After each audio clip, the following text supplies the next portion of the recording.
Hello everyone and welcome to EduTap. So in today's session we are going to cover some best management MCQs, and yet again we are back with one more important session for your phase 2 of RBI Grade B. Hello Nilesh, how are you? Am I audible and visible to all of you? If yes, then please give me a confirmatory message in the chat box.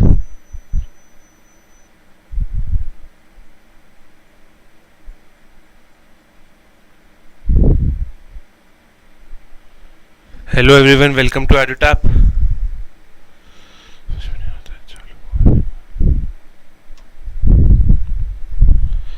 So am I audible and visible to all of you? Can you please give me a thumbs up in the chat box below?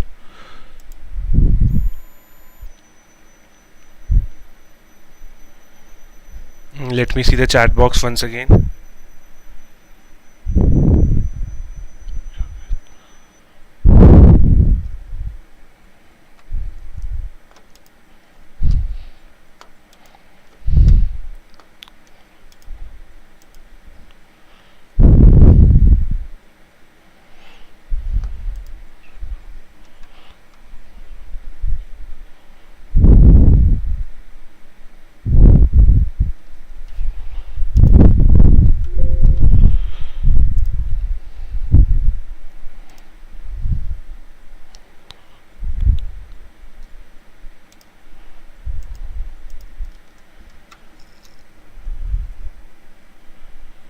Hi SNS, am I visible and audible to all of you? Can you please confirm in the chat box below so that we can start our today's session?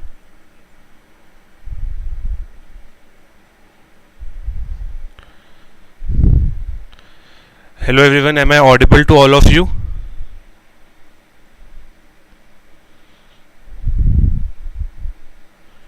Hello Aditi, how are you? So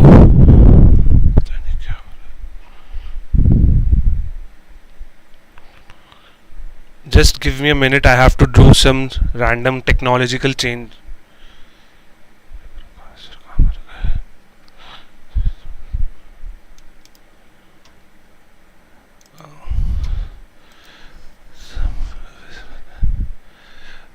audio visible आ रहा है? नहीं हो रहा है फिर इसमें live ही है. हाँ, Nilesh is saying it's audible now.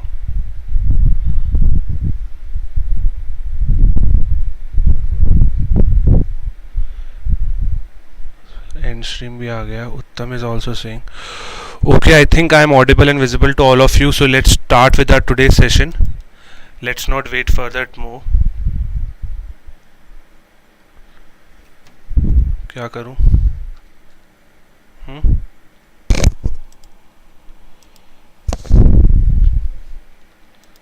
क्या पूरा बाहर तो नहीं आ जाएंगे?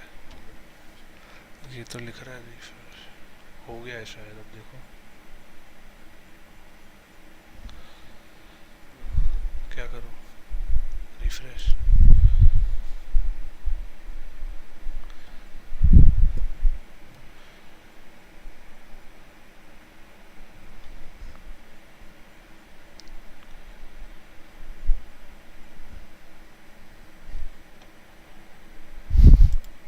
क्या करना है?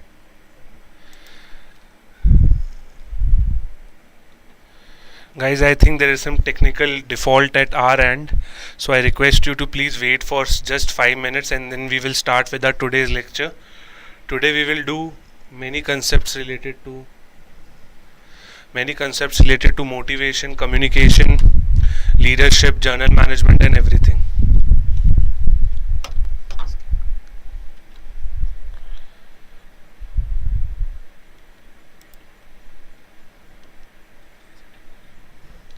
I think there is some technical problem. I request you all to please wait for just 5 more minutes.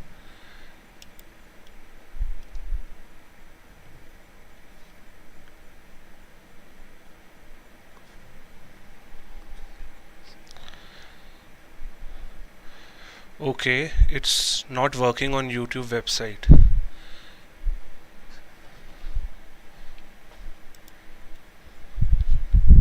गया.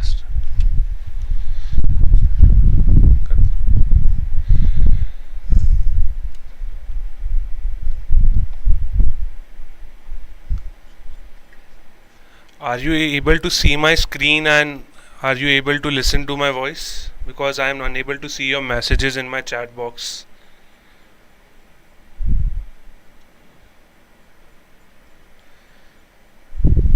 Just give me 2 more minutes and we will start with the session. Sorry for the delay. So I think it's visible right now. So let's begin with our lecture right now. Chat to chat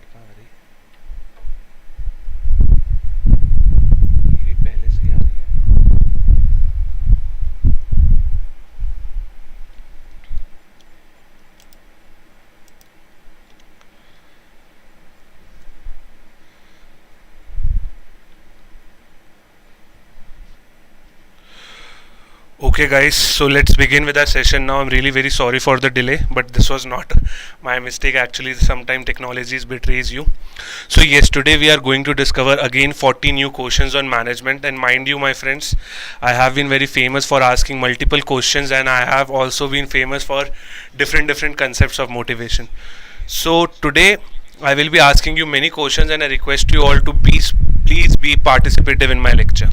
So yet we are running a flash sale of 40% today on our 3 courses as well as combo courses of QRE. So I request you all to please subscribe if you want to have it. So my first question for today or for all of you. So let's see who gives me the first answer. This is from your motivation. Okay, so let's start with our today's session now.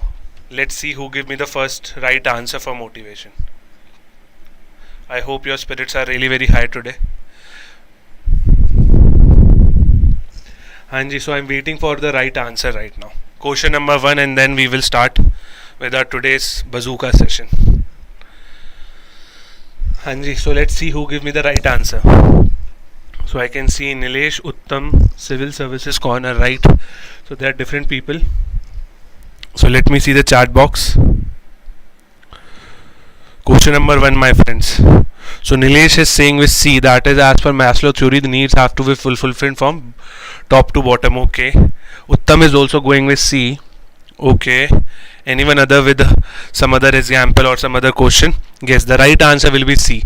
So before moving to motivation, let's first cover the basic concepts of motivation. Motivation can be defined as an urge to do something, and you have to direct yourself towards a goal directed behavior. Generally, it has been seen that motivation, there are 2 types of theories. The first is content theories and the second is process theories. Okay, if you see what is the overall I would say idea behind content theory, it is focusing on a specific need. And what is process theory? Process theory overall focuses on the process of motivation. This is from end to the start. So there is an overall process which goes in the process theory of motivation.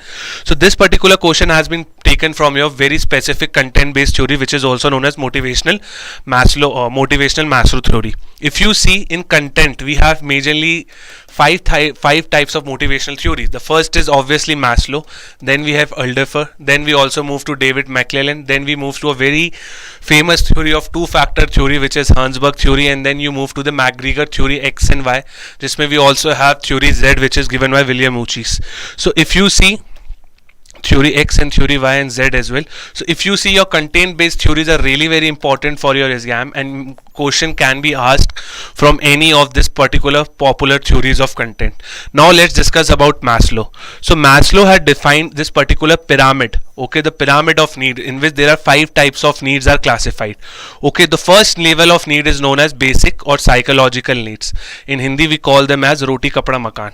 So whatever you eat, whatever you need is shelter, and whatever you are basic necessities are classified under basic psychological needs. Then you move to safety needs. Safety needs are also known as security needs. Security needs mean you need your employer to provide you with extra, I would say, safety insurances. They will be providing you job security. The third level is known as belongingness needs. Under belongingness needs, you will fall for your team members. It is more about love and affection from others. Then you comes to esteem needs. Esteem needs, and the last need is also known as self-actualization. Now why I am clubbing these two? Because these are also known as higher level needs.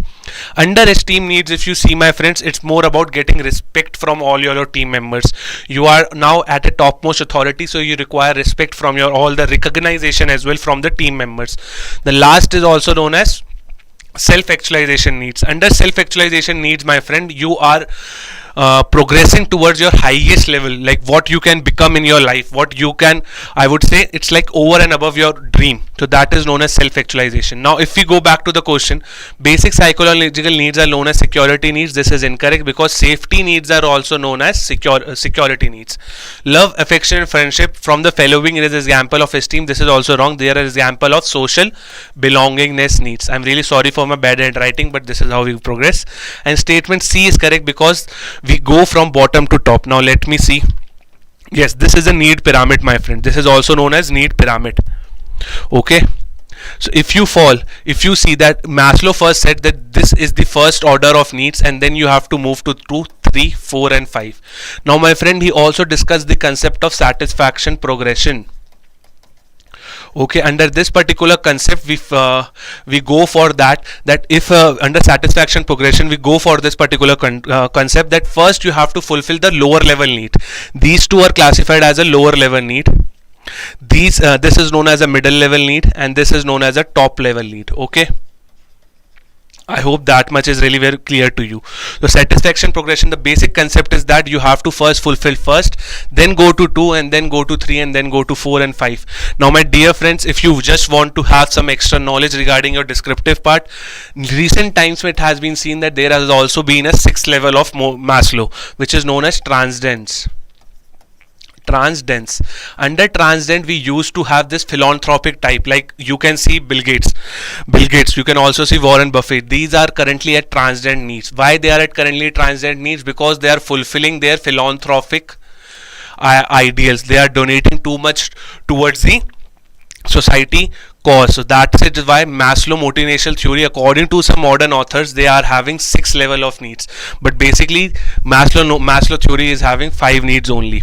So now let's move to question number 2. This is the level of RBI Grade B, my friends. So if you are able to attempt this particular question under let's say 2 minutes, then it's really very good for you. Now let's see who gives me the right answer. So Nilesh, Uttam, Sailesh, Rishabh and Civil Services, right, good name, they have given the right answer for question number 1. Let's see who gives me the right answer for question number 2 right now. Who will give me the right answer for question number 2? And this is the level of RBI Grade B, my friends. So let's see who gives me the right answer for question number 2. I'm waiting for all of your answers. Let's see who gives me the right answer. So Nilesh is going with C. Okay. So both safety and social, according to Nilesh, psychological needs are not fulfilled. Okay. Let's see who gives me the right answer for question number 2. Increase your participation, please. If you are not able to answer such questions, then it's totally, I would say, a wake-up call for all of you. Drishti is going with D. According to Drishti, safety, social and self-actualization needs are only fulfilled. Okay. Let me get one more. Dharmendra Prahar is going with E. Nilesh has now changed his answer to E. Earlier he was going with C, but now he has changed his answer to E. My dear friend, not wasting much of your time, the answer is E only. Now what you have to do is, this is the application based question of Maslow theory. Now my dear friends, please understand the wordings of this question. You work at a multinational company with a handsome pay package. This particular line means that your basic psychological needs are fulfilled. Because in basic psychological needs, we have just right now discussed that it's all about roti, kapda and makan. In Hindi we have this particular term, but in English I want to just say it's more about having basic necessities. So now you have a handsome pay package in your city and you are staying with your family. Okay. Moreover, you have a good package which includes job security. So this means your safety needs are also fulfilled. A very easy question. I don't know why maximum people are doing the same mistake. And the relationship between you and peer group is really working well. This means your belongingness needs are also fulfilled. That's why the answer of this particular question will be E. Psychological needs, which are also known as basic needs, basic necessities जिसे अपन बोलते हैं. Safety needs are also known as security needs. Social needs are also known as belongingness needs. That's why the answer was E. I don't know why maximum of you are going with D. Safety, social, and self-actualization. How self-actualization needs are fulfilled? Tell me. Under self-actualization, we have to work for extra capability, something which is out of the world. For example, previously, let's take an example of a recent Prime Minister only. He was the Gujarat Chief Minister for 3 years. Gujarat के Chief Minister थे PM Narendra Modi. But that was the level of esteem needs under him. Now he has gone to the Prime Minister level for 2 or more consecutive years. That is known as self-actualization. What you are actually capable of becoming. He was actually capable of becoming the Prime Minister of nation. He was not the CM anymore. So that's why it's bring the best out of you. So you have to focus on all this particular different aspects of the question. This is the level of RBI Grade B, my friend. So don't do silly mistakes right here. Now we are moving to very important another content based theory, which is known as Aldefa Erg Theory. So you have to let me know which of the following needs from Maslow was not a part of Aldefa Erg Theory. Now please remember that Maslow was the one who started the overall approach towards motivation. What did Aldefa do? He classified the theories of Maslow under 3 heads: ERG. E stands for existence. Okay. E stands for existence, R stands for relatedness, G stands for growth. So let's see who gives me the right answer for question number 3.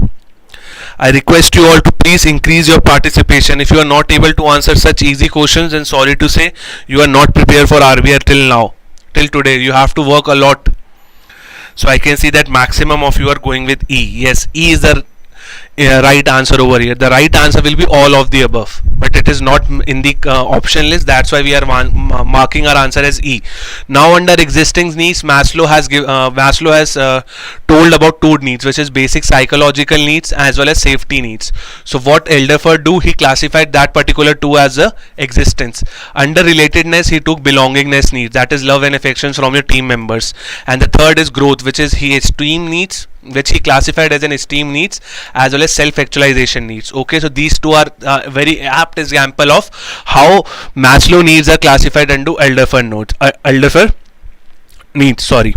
So we have, if you remember this particular diagram, then you can easily classify your question. Now my dear friends, if you have just seen in the application based question, so you just have to understand that how according to Aldefa the example will be. So according to Aldefa the example will be existence and relatedness. If we go back to the same question, for example, if I ask you the same question when it comes to Aldefa over here, so according to Aldefa, these 2 needs will be classified as a basic psychological needs, and this will be referred to as a relatedness needs. So you have to understand and you have to use your knowledge to answer different question set. Now one more concept over here which I would like to discuss is Maslow prescribed this particular movement, that is satisfaction progression, but my Aldefa described this particular movement which is known as frustrated regression. This particular concept says that if you are let's see, if Ram is currently having relatedness needs, okay, and if you are not able to fulfill such needs, this needs is not fulfilled anymore by the organization, they are withdrawing his security package, then Ram will regress to a lower level of need. So this is an example of frustrated regression. You have to understand all these concepts recently very much in the, not I will say very much in the news, but it's very much in the if you read about different PYQs, so it's very much in the news. Okay, now we will come to question number 4. Yes, frustrated regression, really very good. Now let's see who gives me the right answer for question number 4.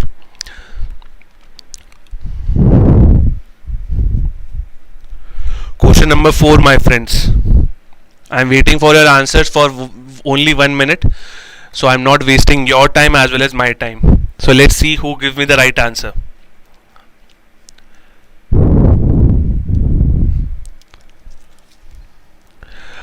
Koni Singh is a new recruit in the Music Rap Limited. He perceived that his outcome, pay and perks are lower as compared to the inputs, okay, in relation to his colleagues.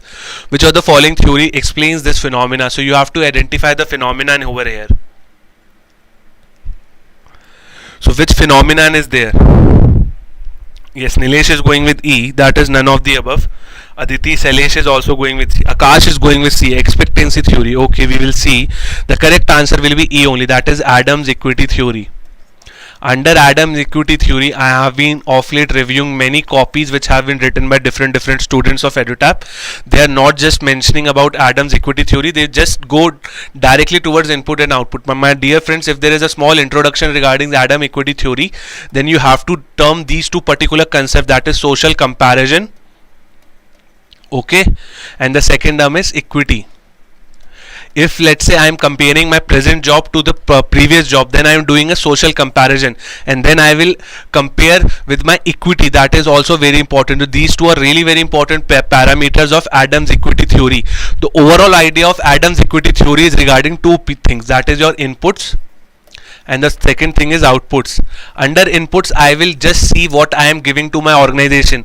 I am giving my time, I am giving my loyalty, I am giving my, also you can say some types of other prerequisites. Okay, so these are some examples of inputs. What are outputs? Outputs are the, I could say, tangible or intangible results which I get from the organization. The most important is salary. We all work for salary. We all work for different types of perks. So all these are important outputs. Now, according to Adam equity theory, I will compare my inputs to my outputs. If my inputs are less than my outputs, then that it means that I am giving more and more to the organization. Then I will become dismotivated or low in a motivation level. If my outputs are balanced to inputs, then it will be termed as an equilibrium level. So this is a very important concept, and you will have to understand that social comparison and equity was a very important parameters according to the Adam's equity theory. Now my dear friends, we have very less time, that's why I was not able to keep some more content based theories, because if we see content based theories have a larger chunk in your syllabus. We have discussed about Maslow, we have discussed about Aldefa. Now is the time to discuss about, let's say, David McClelland. So can someone let me know how many needs were defined by David McClelland? If you can tell me the names of that particular needs as well, it will be really very great. So there were can someone let me know what were the different types of need which was defined by David McClelland? So let's see who can give me the right answer. Type as fast as possible, because we have to save the time of yours as well and mine as well. If you say yes, 3 needs. Yes, Aditi has gone with the right answer. That is 3 needs was given by David McClelland. These 3 needs were achievement needs. Okay. The second need was power, and the third need was appreciation. Okay, so you have to remember this different needs which was given by David McClelland. Now my dear friends, these particular needs are also known as manifest needs. Please remember this. Okay, so all these different types of needs according to David McClelland are also known as manifest needs. Under achievement need, what I will do, I will be having more and more, I would say, passion for doing that work, and I will be working at 50% situation only. I will be avoiding high risk situation, and I will be also avoiding low risk situation. So in this particular concept, you will have to remember that this particular guy works at equilibrium level, and for him the feedback is really very important. Appreciation, just apply the concept of basic psychological theory, basic psychological needs, sorry. So if you apply the same concept over here, that is basic psychological needs of Maslow, then this will be known as appreciation. Under power, the same. You have to understand that power, authority to control something, so that is power needs according to David McClelland. One more theory is there which is very famous, which is known as Hansberg theory of motivation. Okay, so there are 2 types of needs according to this, or I would say 2 types of factors which motivates a particular person, which are satisfiers and motivators. I'm not wasting much of your time, so I'm just going on with different concepts ताकि आपका भी revision हो जाए. The first is satisfier, which is also known as motivating factor. Okay, and the second one is known as hygiene factors. Okay, under satisfier, please remember these are certain job, I would say, qualities which intrinsically motivates you. Under this particular concept, you have to remember that these two decide between satisfaction and no satisfaction. If you are having, let's say, higher level of satisfier or higher level of motivating factor, then you will be satisfied. If low, then vice versa. Now what are the examples of satisfiers and motivation? It can be your job itself, it can be your, let's say, growth and promotion, it can be your achievement, it can be your recognition. So all these are something which are stays for you long term, and more importantly, I am again repeating, these are intrinsically motivated. Please remember this particular concept. Now we comes to hygiene factors. Now my dear friend, under hygiene factors are externally motivated, which are also known as I would say extrinsic motivation. Okay, these are generally for short term. For example, let's say your cash salary, let's say your I would say supervision techniques which are used by the company, or you can also say company policies. These are different hygiene factors as an example, and hygiene factor decide between two components. The first is no dissatisfaction and the second one is dissatisfaction. Okay, so you will have to remember all these key terms. It is just a revision. I'm not going that much into the deep. One more set of theories which if you come across different content based theories, this is known as McGregor. You can spell it in your own way. I'm really sorry for my bad at writing, but we have to revise as fast as possible. Under McGregor, we have theory X and theory Y. Okay, so we all know that we have theory X and Y. Now under theory X, you have to just remember the examples of transactional leadership. As simple as that, nothing much to discuss. And under theory Y, you can just say that these are certain type of people who are transformational in nature. So under theory X, I will assume something, that I will assume that my employee is just coming for his job as a cash. He was just coming for job security. But under theory Y, I will assume that my employee is coming in the work because he loves his job. So that is the total I would say difference between these two. Now there is also theory Z. Theory Z was given by which of the following personality? Chalo, enough of my talking. Now you have to tell me theory Z was given by which of the following personality? Can someone let me know? Theory Z was given by, I request you all to please be participative. Theory Z was given by Theory Z managers was given by, yes, Y is transformational, X is transactional. So you have to revise all the different concepts. Theory Z was given by William Uchi. Okay, according to him, organization and employees should have a trust between them. If you are having trust, loyalty, if you are also having job rotation, then it's really very good. Yes, I can see maximum of you have given the right answer. Superb. So this is a very important theory which you also have to also have to follow. So these are some important content-based theories. We have discussed Maslow and Aldefa in the starting. So I hope your revision is done. Use this image just as a revision purpose. Now let's move to question number 5. Now we are moving to process theories. And phase 2 admit card are results, but you have to revise as much as possible before phase 2 admit card. So let's focus on the session right now. If you are just going in phase 2 for examination purpose, that is not a really good cause. You have to go there for acing the exam, and right now is the time. So be there with me for next 1 hour. We will be having multiple revisions of different concepts. Hanji, so William Uchi, yes, please also remember that William Uchi linked to economics, that is Japanese and American. He understood, I would say he did a research on the Japanese companies, that how they are able to have a good productivity, and then he applied the same to the American companies. So if the question comes that which two countries were linked, so you have to remember Japan and America. Now my dear friends, maximum of you are saying only statement C is correct. Okay, we will see. See, according to Vroom expectancy theory, this is also one of the most famous theory of motivation, but this is an example of process based theories. Please remember, process based theories. We are now moving to process based theories. Under Vroom expectancy theory, you have to remember the motivational force is given. So motivational force is nothing but a product of 3 components. The first is expectancy, the second is instrumentality, and the third is valency, or you can also say valency according to some. Now what is expectancy, my friends? Expectancy, it's more about relating 2 components.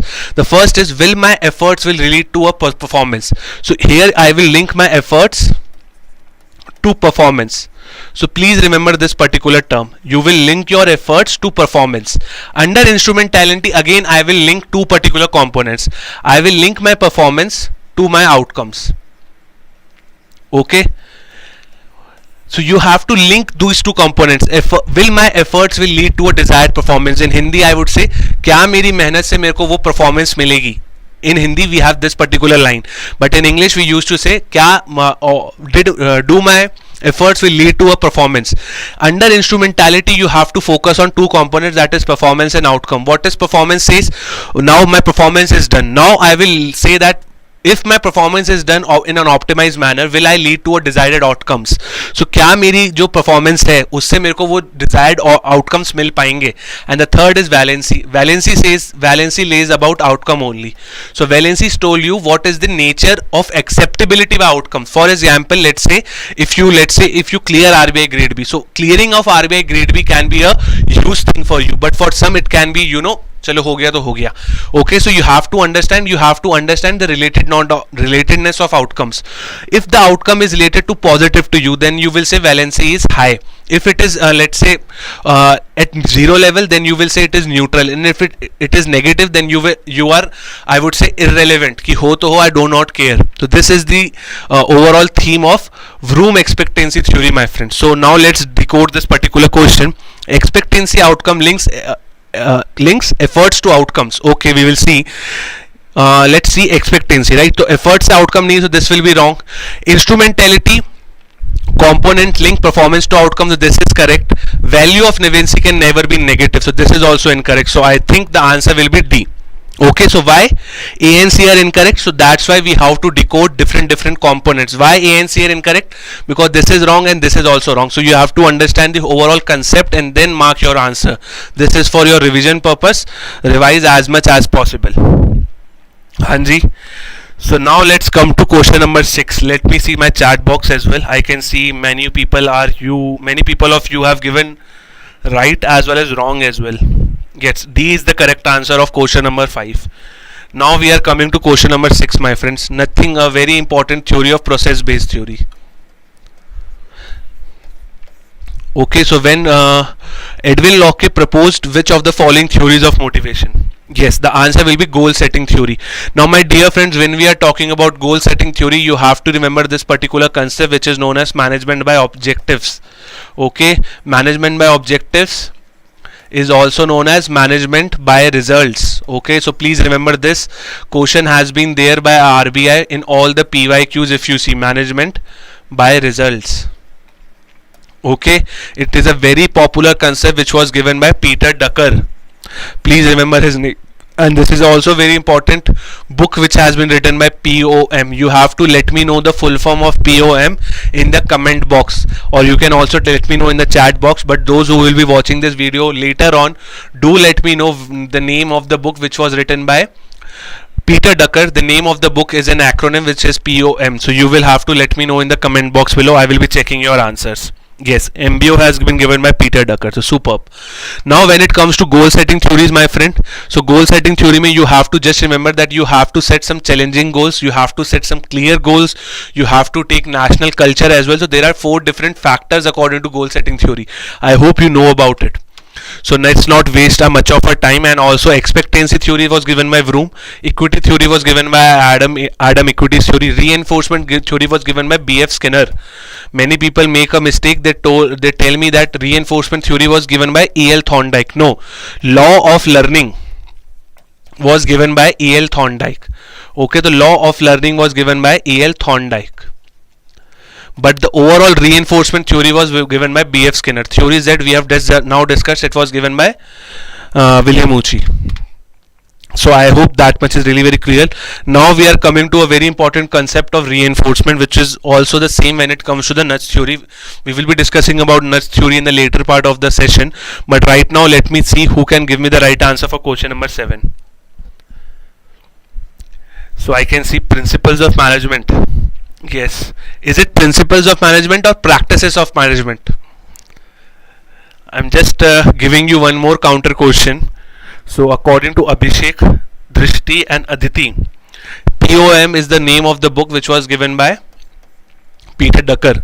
So is it principles of management or practices of management? Now I can see Ashish is also coming in the answer 4A. He is saying B is the correct answer. Uttam is also going with B. So maximum of you are going with B. Yes, the correct answer is B. Now my dear friends, under reinforcement theory, just understand that you need certain type of reinforcers which will either increase your behavior, either it will decrease your behavior. So reinforcement theory means you have to understand these 2 particular concepts, that it can be a positive reinforcer or it can be a negative reinforcer. Okay, so you have to understand. And more, if you want to just discuss negative reinforcement, it can be your active avoidance or it can be an escape. Okay, under active avoidance, you will do certain class of a certain type of act regularly to avoid a certain negative outcome. For example, let's say if your boss is giving you a 1 month notice to improve your behavior, otherwise he will just throw you out of the company. So in this 1 month you are always coming to your office on time, and you are having that good qualities which a good employee has. So this is an active avoidance example. What is escape? Let's take the same example. If your boss is thinking to have a giving you a termination notice, he is saying that under this 1 month you will be awarded a termination notice, but rightly at the end of 1 month you awarded you, let's say you give your boss a gold chain. So this is an example of escape. In escape you just make a last minute changes, or last minute you just make your some last minute changes wherein you will just avoid the bad outcome.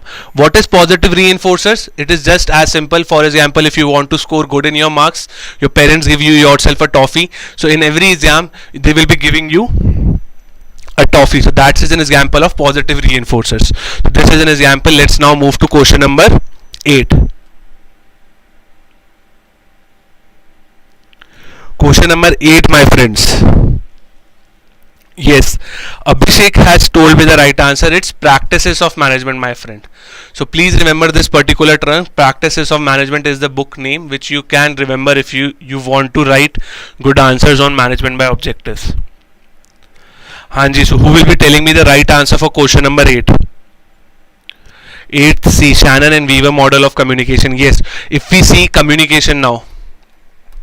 Okay, so if we see communication is a, it is a exchanging of information. But my friends, if you are having this particular concept, essence of communication is no more just changing of ideas. It is about mutual understanding.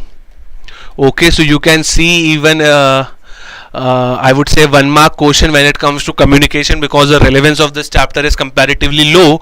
Last year there was a question related to current affairs of communication. Okay, Shannon and Weaver. Yes, Shannon and Weaver. How total 8 components are there. If you see the journal model of communication, there are only 7 steps.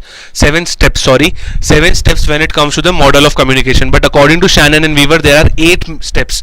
What are these 8 steps? Now you can read about them, but the only step which was additional given was the noise. Let's discuss this via help of a diagram. So the right answer is C. Now if you see what is noise, my friend, noise refers to any kind of disruptions. Noise refers to any kind of physical disruptions or intangible disruptions which can affect your communication process. If your communication process is affecting by any other factor, that will be classified as noise. So that's why Shannon and Weaver model of communication has 8 components. Plus please remember, but the journal model of communication has 7. And why that extra 1 is there, I have just told you regarding the noise. Okay. Now my dear friends, there are different concepts which you can also notice, that there is decoding, there is also encoding. So you have to remember all these different concepts, and if there is an answer on, let's say, short note on Shannon and Weaver model, so you have to understand all these different components. Now we are coming to circuit communication. Okay, circuit communications, my friend. Let's see who gives me the right answer for question number 9. Till then I will just have a small water break because too much of energy goes down.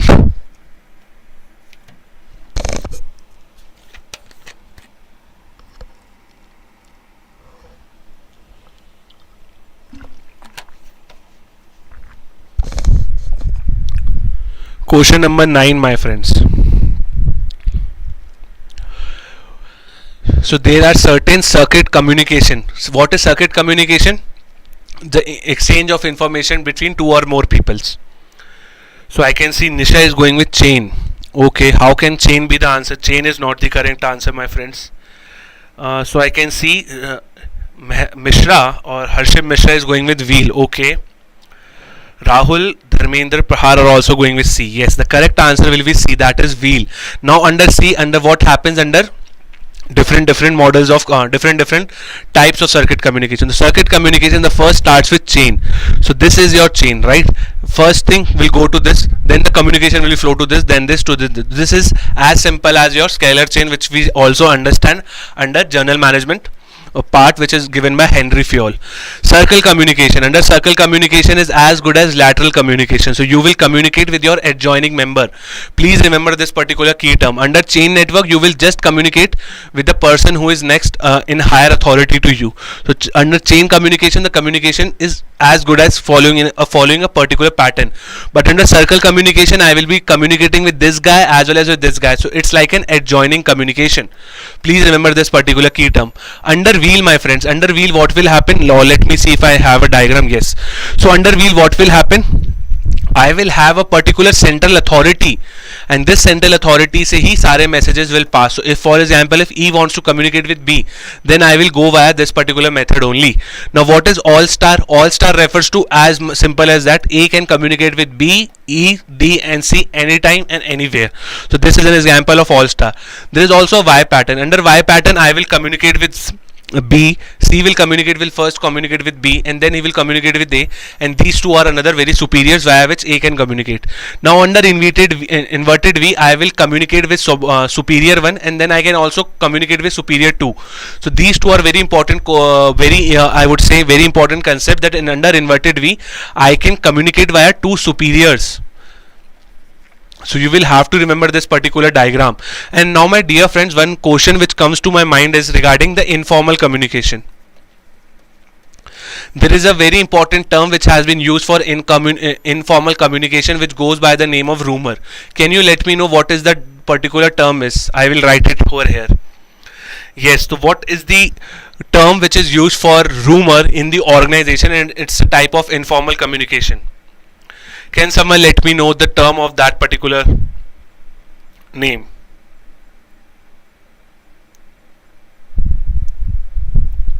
Hanji, so who will be giving me the right name of that particular? Yes, it's grapevine. Grapevine refers to the rumors mills which goes into the organization in and out, and these are a type of informal communication. Okay. So now let's come to question number 10. Yes, I can see maximum of you, Dharmendra, Rahul, Nisha, Aditi, Abhishek, Nilesh, all are coming with the right answer. That's really very good. Now we are coming to question number 10, my friends. This is, I would say, again an application based question, and this is the level of RBI Grade B. So I request you all to attempt this question carefully. This can even puncture your confidence, or this can even, I would say, like ISRO, we have a rocket of ISRO, that this can also have a good rocket booster to your confidence. Quality circle, not really. Quality circle is not like a rumor. It's quality circle. There are different. It can be a part of informal, but they are not generally classified as rumor.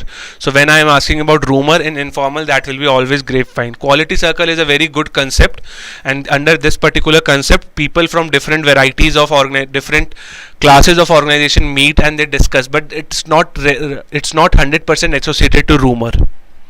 They can meet for discussing their different challenges. They can meet for discussing different task difficulty. So it's not almost related to rumors, but grapevine, if you see, grapevine is 100% related to rumor. Hanji, so I can see maximum of you for question number 10 are going with E. Nilesh is going with E. Uttam is going with E. Okay, Rahul is going with C. Downward. Yes, the answer will be downward, my friends. That's why the answer of this particular question will be E. Now, my friends, the particular question tells you about the work related information, including employee performance feedback. So if you see the vertical communication, it can be either downward or it can be either upward.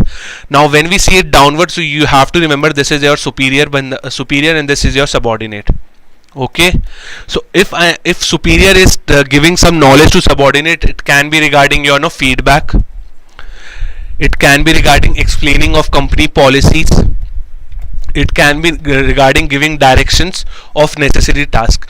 Now let's assume this is subordinate and this is superior. Okay.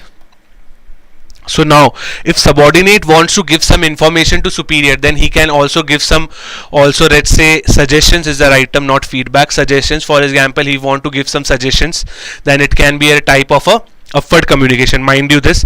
Then there are different examples as well. Now if they are not satisfied, they can also use this for complaining. Okay, so they can use this for complaining. So these are certain examples of this. Now my dear friends, there is also diagonal communication. Diagonal communications happens between two people of different department. Let's say this is your purchase department and this is your marketing department. Now the same person of this particular guy is now marketing superior. Let's take this as a superior. So marketing superior is now coordinating or now talking informally with the, let's say, purchase superior. Or I would say this is not superior, rather, sorry, my bad, this is subordinate. I'm extremely sorry for this. Now marketing subordinate is talking with the purchase department superior. This is an example of crosswire. Crosswire was also known as diagonal. So please remember this different terms. This is really very important. Now there is also horizontal communication. Horizontal communication is also known as lateral communication. So please remember this particular term. Under this particular communication, let's say superior, let's take superior of production department is talking with the superior of marketing department. So superior is talking to superior, but they are of same different departments, right? They are from production and they are from marketing as well. So this is an example of lateral communication. I hope it is very much clear to you right now. So these are certain I would say flow of communication which can be seen in the organization. So I think we have covered this. Before moving to leadership, I also want to discuss or I would say let's revise regarding different barriers to communication, my friends. And more important topic is regarding non-verbal communication. These are some really very important. So I'm giving you this as an homework and I will be posting some questions, so you will have to let me know the answers. But let's first discuss about certain barriers of communication. So as we all know, there are 4 barriers of communication. There are 4 categories. The first category is semantic. Under semantic, my friends, it is all about journal science of language. For example, you have jargons. Okay, so under semantic, if I am not able to understand the structure of the message, if I am not able to understand the science behind the communication, then it will be termed as semantic. The second is known as psychological, which is also known as emotional. Okay, under this it depends upon the emotional state of I would say emotional state of the parties involved, as simple as that. For example, premature evaluation. This is a concept which was asked in SEBI grade A in the previous year. Premature evaluation. In premature evaluation, I will just go a step ahead and I will try to make certain assumptions that what a certain person wants to communicate. Then there is also organizational barrier. Organizational barrier is as good as, for example, if company is not following downward or upward communication, they are only following crosswire. This will promote an informal organization, because if superior is talking to subordinate and all the time, so that will bring organizational barriers. And you will just have to let me know, or I will let you know, there are personal barriers as well. Personal barriers can be classified into 2 parts. First is your superior related, and second is your subordinate related. If subordinate has a certain type of anger, he has a certain type of a grudge related to his superior, then he will not communicate. Same thing can happen for superior as well. So these are certain barriers to communication. This is really very important. Now my homework question to you is, you will have to let me know that there are non-verbal communication via which the communication happens via without words, sorry. So let me know if communication is happening via hands. Communication via hands is known as dash. Do comment your answers, and I request you, all the people who are right now present in my live session, communication by hand is known as communication by body language. Okay, so body language is known as communication by reference to time is known as reference to time. Okay, so you will have to let me know the answer of these 2 questions, that is A, B and C. 3 questions, sorry. So what is communication by our hands? Gestured. What gestures? Gestures is not the right answer. So do let me know the answer of these 3 questions in the comment box below, and let's see if someone can answer it. No, if I can see maximum, yes, body language is kinesics. Superb, Ritesh. Chalo, I will reveal the answer because I can see maximum of you are telling me wrong answers. So communication by hand is known as haptics. Okay, communication by body language is known as kinesics. Communication with the reference to time is known as chronomics. Likewise, if you see communication by eyes is known as oculesis. Okay, so these are certain important parameters. Communication with the language of tone. For example, if I just use a hypertone and if I just use is known as prosodics. okay, which is also known as paralanguage. So I hope you know about different types of communication via non-verbal. If you do not know, then you can request Anchit sir to have a revision session. I will revise with you all. But right now let's move, because we have such a paucity of time. So now we have question number 11. Now we are progressing towards leadership. So let me see who give me the right answer for question number 11. Question number 11, my friends.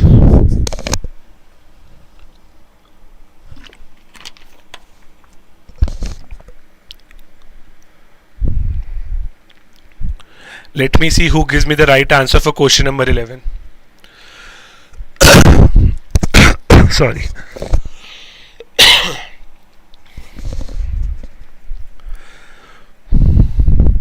Yes, the right answer for this particular question has been firstly given by Aditi. Sorry. Yes, firstly you have to understand there are three types of basic leadership styles: autocratic, democratic, and laissez-faire. Okay. Under autocratic, as simple as that, transactional leadership, the same thing applies over here. I will just make the decisions based on my knowledge. I will not consult my leadership, and this particular leadership style is suitable when you have to make certain quick decisions, and this particular leadership style is also suitable when the external environment is not stable. There are different changes. That's why you can see that maximum of leaders are currently using autocratic leadership, because of COVID they have to make quick decisions as well. Then we have democratic. Democratic is also known as participative, consultative, okay, types of leadership. So please note all these different types. There can be a direct question based on the different synonyms of this. Under democratic, I will take inputs of my employees, but the final decision will be made by me only. Then it comes to the laissez-faire. Or before moving to laissez-faire, let's first discuss certain features of democratic. Under democratic, mind you, my friends, it will be followed only then when you have to make, I would say, when the decision making time is good, you have an ample of time, and when the relative environment is stable, there are no more changes. So if you have long time, or I would say long period of time, then it can be used. Under laissez-faire, my friend, which is also known as free rein. Under this, I will allow my employees to make their own decisions. I will allow them to make their own responsibilities, and so on and so forth. So it's like delegative leadership. Please remember this key term, delegative leadership. I hope you know about delegation process. Nahi bhi aata hai to we will understand this in the later part of the video. Now this particular question has been asked from your autocratic leadership, or let me see if I have a next slide. Yes, under autocratic leadership there are three kinds of autocratic leaders. The first is strict refers to that whatever happens, I will not just listen. This is like a typical example of autocratic leadership. Benevolent mein I will just have a soft heart, but all the different categories of, or I would say different natures of autocratic leadership will be there under benevolent. Manipulative, I will just have a I would just have I will be just giving a false image. I will just give my image, I will just give my employees that they are participating in the organizational process, but if you ask in the reality they are not. So this is like more of a fake thing. Now let's come to question number 12, my friends. Now we are moving to Fiedler contingency model of leadership.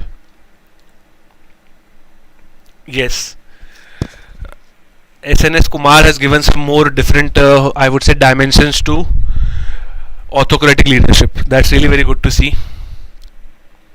Hanji, so who will be giving me the right answer for question number 12?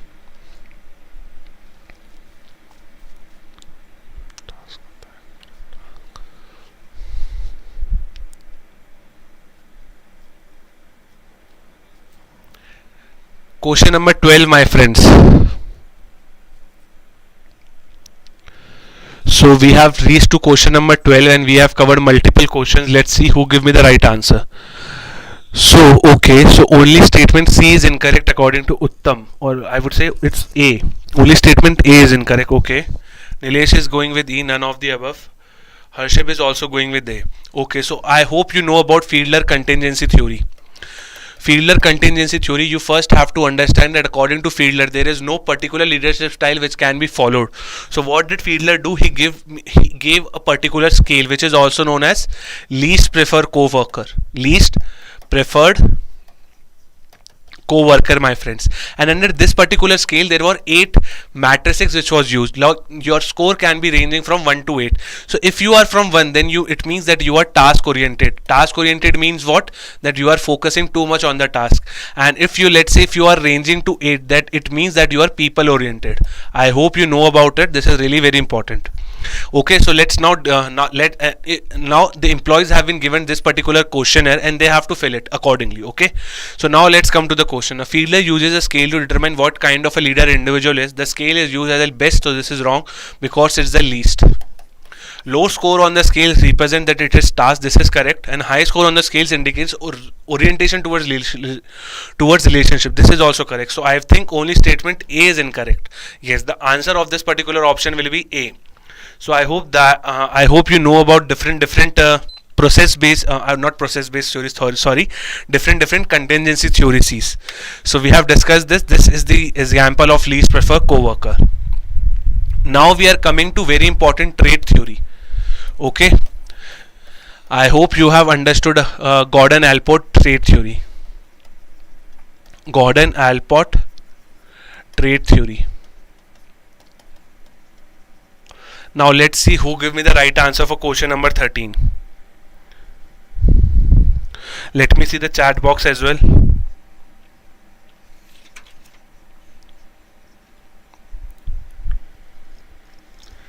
So maximum of you are now going with the 13 pay. B, great man theory of leadership. Yes, under great man theory of leadership, my friends, you just have to remember this particular key term, that leaders are born. So great man theory says that even at the birth you will say that you have got a leader. So all this particular theorists who believe on the great man theory of leadership believe that the particular leader is born. Okay, now there is also one more theory which focuses on the same concept, which is Gordon-Allport trait theory. Under Gordon-Allport trait theory, traits define the leadership, and under this particular theory there are 3 types of trait. The first is cardinal trait, the second is central trait, and the third is secondary trait. Okay, now let's take an example of different types of trait. Under cardinal trait, this is what I know for. For example, let's say we take an example of MS Dhoni, the mighty MS Dhoni. I would say MS Dhoni is known for his I would say quick decision making. You can also say he is known for being Captain Cool. So I would say Captain Cool is Captain MS Dhoni Cool is a cardinal trait for MS Dhoni. Now we are moving to central trait. Central trait forms the majority of your part. Please remember, majority of your part. Now what is majority of your part? It means that you are honest, you can be shy at sometimes as well. So these are general characteristics of a person which is followed. Secondary traits are only for those situations. For example, if I throw you in a negative situation, so you will be facing anxiety, you will be facing that particular fear. So all these are certain examples of secondary trait. Now my dear friends, some might be confused at what is the difference between central and cardinal. Under cardinal, even if you die, you will be known for that particular quality. As simple as that. So for example, if someone dies and he is known for his Captain Coolness, then you will refer to as that MS Dhoni. Okay, then we have central trait as well. Central trait means that you have these are certain very reoccurrence in nature. Okay, for example, secondary trait occurs only in a specific situation, but if you see central trait, they will occur at each and every situation, and they forms the majority of your life. So as simple as that, you have to focus on the keywords. Now we are coming to a very important differences between transactional as well as transformational, my friends. Yes, cardinal Hitler, super. You can also say Hitler is known for his dictatorial leadership. He is also famous for his inhuman behavior. So now we are coming to question number 14, my friends. So who will be giving me the right answer? So Asha is going with B, transactional leadership focus. So you have to identify the correct statement, my friends. Yes, the correct answer will be E. That is, all of the above statements are correct. Why? First, we have to understand that transactional leadership is more about supervision based. It's more of a carrot and stick based, and it is also known as managerial leadership. Okay, so you can get a direct example of transactional risk from theory X. Okay, which was given by McGregor.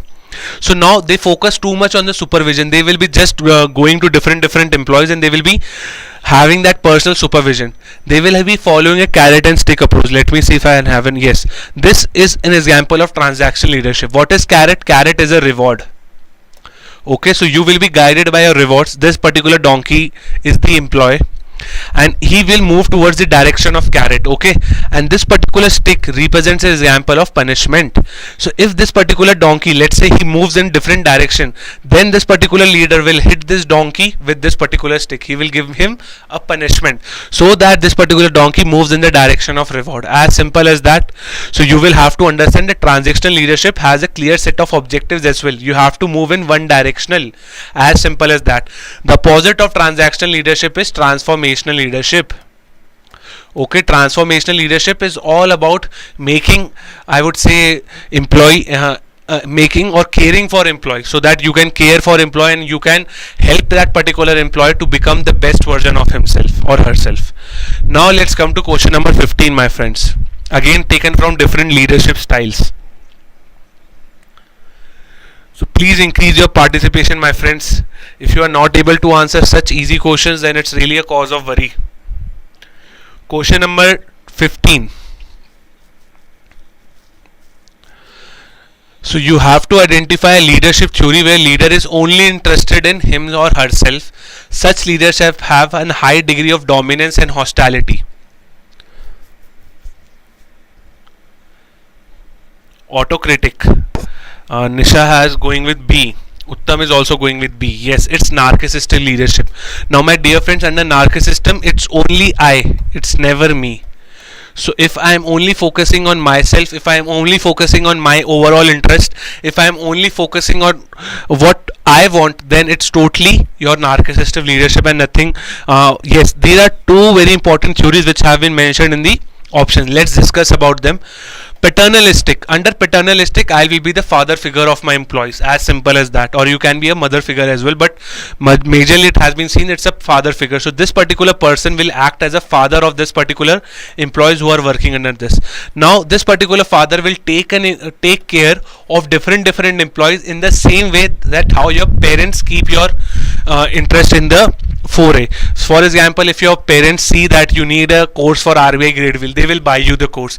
In the same way, this particular guy will see towards different employees as his children, and what he expects in return is the loyalty. Okay, so you see that you are loyal to your parents. In the same way, all these different employees will be loyal to their parents. As simple as that. Okay, there is also leadership style which is known as servant leadership style. Servant leadership style was, if I am not wrong, was given by Robert Greenleaf.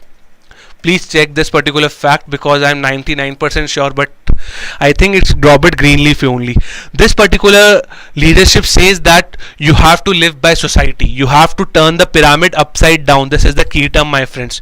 आप pyramid को उल्टा कर दो. As simple as that. Why? Because you have to serve all the different sections of society. You are no more at the top of pyramid. You are now at the bottommost part of pyramid. As simple as that. Yes, paternalistic example can be remembered by the help of Tata Sons. The same way how Ratan Tata distributes product to the different employees, the same way you can relate it with the, I would say, paternalistic. Yes, Robert Greenleaf, thank you for the confirmation. Hanji, so now we are moving to question number 16, my friend. This is a very, I would say, emergent theory of leadership. Emergent theory of leadership. Thank you for confirmation, Nisha and Nilesh. Now we are coming to question number 16, my friends. Let's see who gives me the right answer for question number 16. Yes, Valdemir Putin can be an example of narcissism, but it's very much subjective in nature. You can say Hitler is an example of narcissism. Yes, the answer will be ethical leadership. Now what is the keyword over here? See, under certain theory of leadership, you will just have to remember the keyword. You are doing common good, as simple as that. So if you understand that what is ethical leadership, it's all about bringing good to the society. So this is all about ethical leadership. There is also a shared leadership. Under shared leadership, my friend, you will have to understand that it's a common Common resurgence of leaders, yes.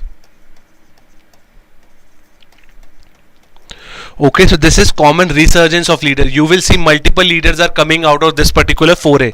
Shared leadership. In some textbooks, shared leadership is also told as a synonym of democratic leadership. But my friends, in some textbooks, shared leadership is not the synonym. Under shared leadership, you will see some common resurgence of leaders. So you will see multiple leaders are coming to the particular platform. Yes, my friends. Now let's move to question number 17. Again we are under the different theories of leadership. Now you will have to let me know who is the profounder of action centered theory of leadership.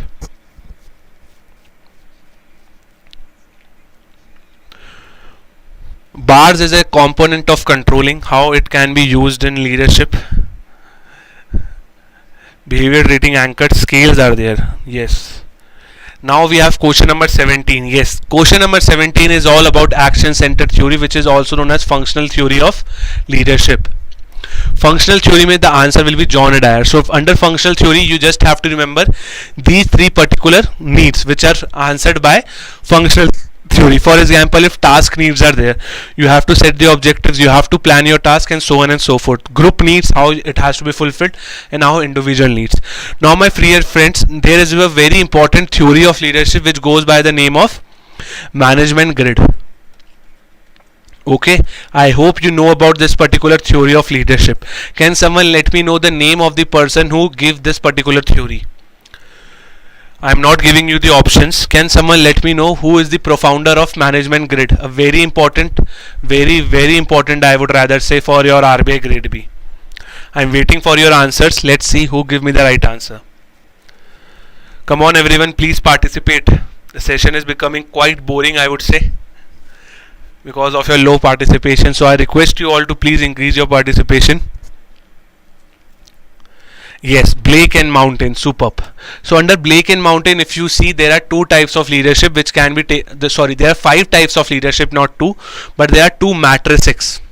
Okay, so if you draw this particular graph over here, then you will see, or I would say, let's take on this only. Let's take this is for people and this is for task. So now according to Blake and Mountain, there can be 5 leaderships. So this is known as middle. If you are too good, if you are having very good concern for people, if you are having very good task report as well, then you will be termed as team. Now your homework question for you, all of you, is to tell me what are the other 3 types of leadership according to Blake and Mountain. As simple as that, very easy. You just have to remember this particular, I would say, chart, and you can easily derive your answers. Now we are question number 18. I need the answers of this particular question under 30 seconds. Very easy question. Yes, it's Blake and Mountain. So superb everyone. There is also a very important concept in management which is also known as Johari windows. We will discuss about Johari windows in the tomorrow's lecture, because today we have 40 questions limit. So we will discuss about Johari windows in the next lecture. Yes, the answer is paternalistic. We have already discussed this, so nothing much to discuss about this. Remember, this shared leadership is really very important, and do not confuse it with the democratic. Although in journal language it can be said it is a synonym of democratic, but as a student of EduTap, you should understand what is the difference between democratic and shared. Hanji my friends, now we are coming to question number 19. Now we are moving to journal management. Maximum of your question will be from journal management, because this is an important part of your RBI Grade B syllabus. If the term is regarding management, then you will have to understand all the core concepts which are related to management. Hanji, so what will be the answer for question number 19? According to the traditional view, dash refers to the art of getting the things done from others. Yes, the answer will be D, management. Management at large. If you see, there are hundreds of definitions which can be explained via management. Also, my dear friends, if there is a question, define management in descriptive part, please have a habit of remembering a standard definition, Ratlo se standard definition, and also quote the person who has given it. But in an informal manner, let's discuss about management. Management is all about getting the work done by others. As simple as that. So if you are able to decode this particular statement in your answers in the descriptive part, then you are good to go. Now my dear friends, as we all know that management is divided into 5 processes, journal processes. The first is planning. I hope you know about planning. Second is organizing. The third is your staffing. Okay, staffing के बाद we move to directing, and then we move to the controlling part. So just in a small introduction, I am telling you different components. Planning में what you do, you set your objectives. You plan to for, let's say, a medium year, you plan for short term year, you plan for long term. For this particular situation, the key word is to forecast. Please remember, there can be a question, or we will test your knowledge in the certain questions which are coming right now. Organizing is all about, I would say, mobilization of resources. So for example, in today's in EduTap, let's say we are launching a new course for let's say for RBI Grade B 2023.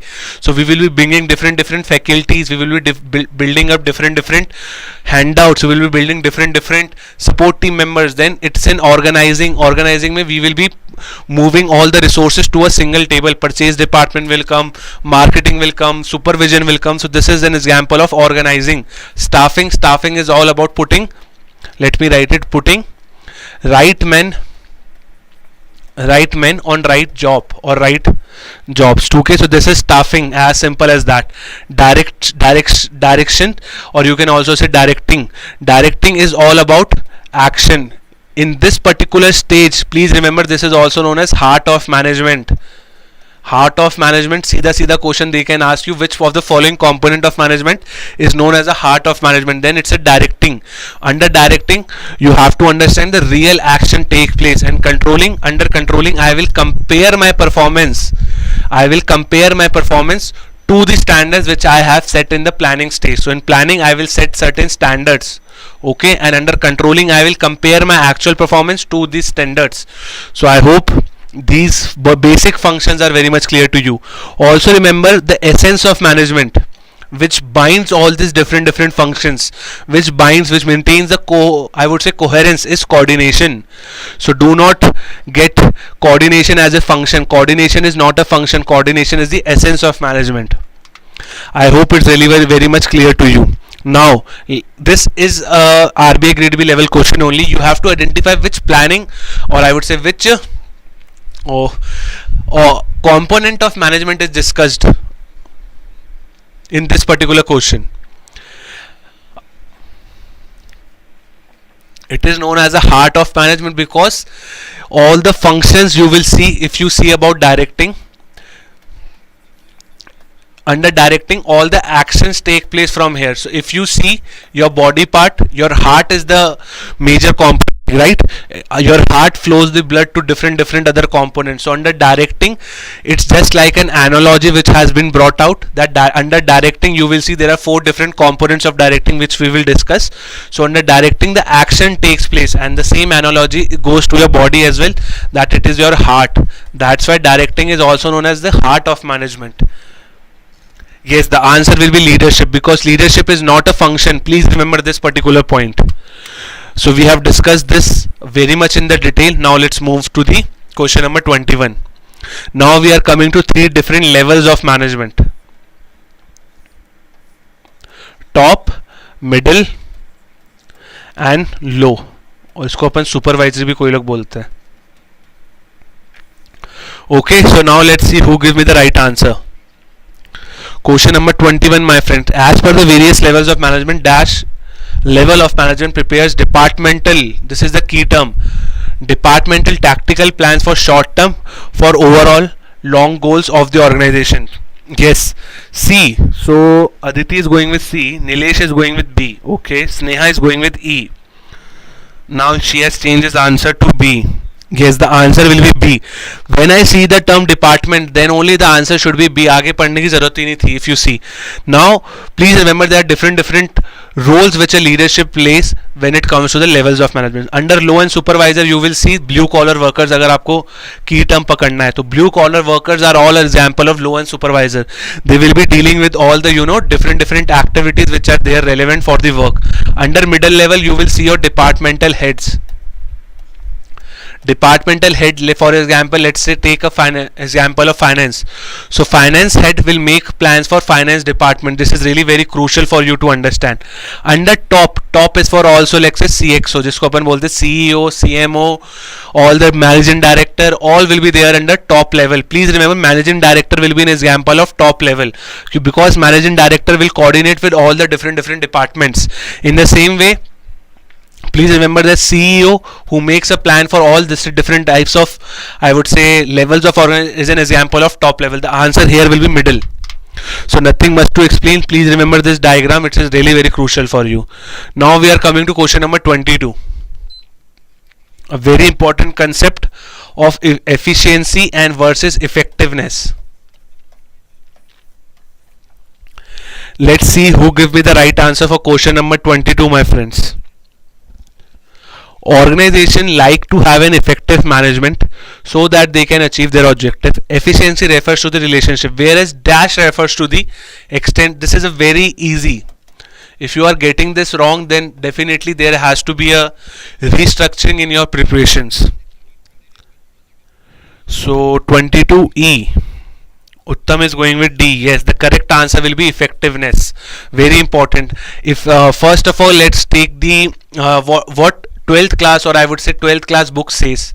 Okay, so let's take this particular example. Let's take, my organization has ordered me to develop 10 units of goods at an overall cost of hundreds. Okay, so each good has to be developed of 10 rupees. Okay, or let's say 10 units or whatever you want to take it.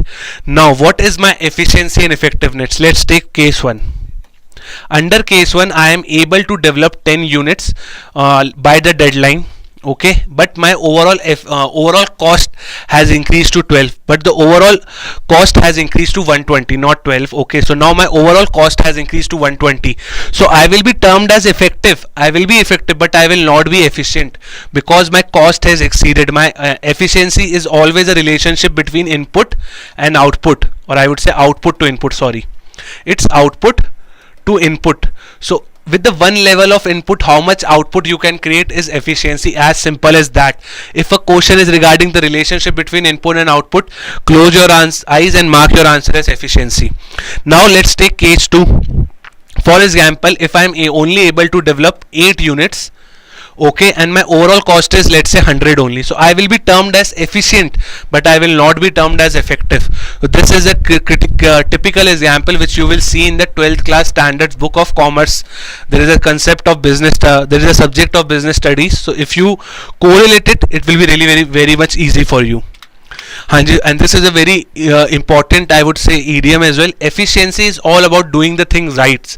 Efficiency refers to the relationship between input. So you have to do right things. Okay, and effectiveness is doing the right things. What it means that you have effectiveness, that you have to do right thing. Efficiency tells that you have to do that particular things in a right manner. You have to reduce the cost. You have to follow all the deadlines. Under effectiveness, you have to produce as per the given target. So this is a very important parameter. I hope it's very much clear to you. Now let's come to question number 13. This is regarding Robert Cart's skills. He has given 3 skills, if mind you. Also, there is also very important skills which is going too much into the news right now. Let me see who can give me the right answer for question number 23. Identify the odd one out. You have to identify the odd one out over here. So I'm waiting for 30 seconds. Let's see who gives me the right answer.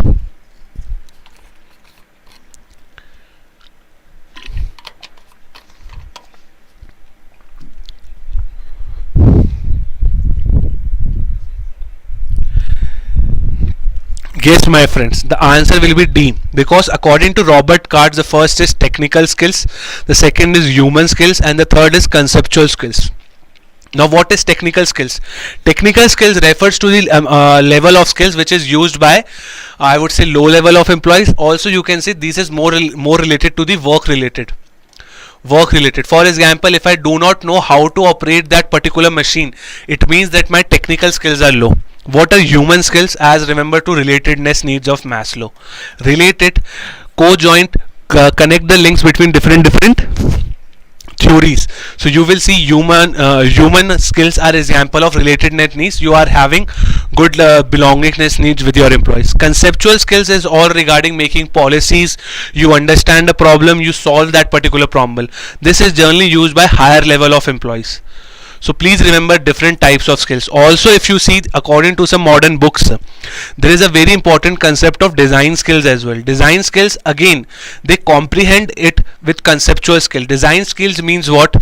That how good you are able to solve the particular problem, how good you are able to tackle a particular situation. For example, let's say if today there is a crash, or let's say if there is a crash in the stock market because of rising crude oil prices. If crude oil prices are going up, then there can be a crash in stock market because of the high dependence of India. So what are your position which you have to take to save your company? Design skills are also known as diagnostic skills. Please remember this. A very important concept regarding different skills. So answer is D. I have discussed this. Now we are coming to question number 24, my friends. This is regarding again from your levels of management, but this is an application based question, and this is the level of RBI Grade B, my friend. So let me see who can give me the right answer. It's new technical skills. So let's see. Selva is going with 20. Okay. So I'm waiting for the answers of question 24. Make it fast so that we both can save our time. Yes. Okay, the Sneha is going with D. Yes, the right answer will be D. That is, which of the following is not a function? Even if you have a journal reading regarding different functions of top level, recruiting supervisory personnel is an example of which level of management? Now the floor is open to you for debate. You will have to let me know. There is low, middle and top. Okay, so now tell me, recruiting supervisory personnel is an example of which is a function of which level of manager? If I am recruiting supervisory personnel, then it will be a type of which level of manager, which function of manager?